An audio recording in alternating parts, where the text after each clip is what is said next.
અંકલેશ્વર પંથકમાં અતિભારે વરસાદના કારણે ખેતરો તળાવમાં પરિવર્તિત થયા છે। ચારે બાજુ પાણી જ પાણી ફરી વળતા ખેડૂતોના પાકને નુકસાન થવાનો ભય વ્યાપી ગયો છે।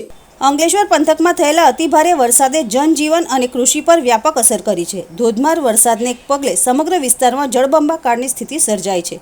ખેતરો મોટા તળાવોમાં પરિવર્તિત થઈ ગયા હોવાના દ્રશ્યો જોવા મળી રહ્યા છે। જ્યાં નજર કરો ત્યાં માત્ર પાણી જ દેખાય છે, જે ખેડૂતો માટે મોટી ચિંતાનો વિષય બન્યો છે। આ ભારે વરસાદના કારણે ખેતીને વ્યાપક નુકસાન થવાની ભીતિ સેવાઈ રહી છે। નવી વાવણી બાદ જળબંબાકાર જેવી સ્થિતિ સર્જાતા ખેડૂતો ચિંતામાં મુકાયા છે। ખેતરોમાં પાણી ભરાઈ જવાથી ઊભા પાક ધોવાઈ જવાનો ભય રહેલો છે। ખાસ કરીને કપાસ અને શાકભાજી સહિતના નવા વાવેતર માટે આ સ્થિતિ અત્યંત ગંભીર છે। ખેડૂતોની મહેનત પર પાણી ફરી વળવાની આશંકા છે।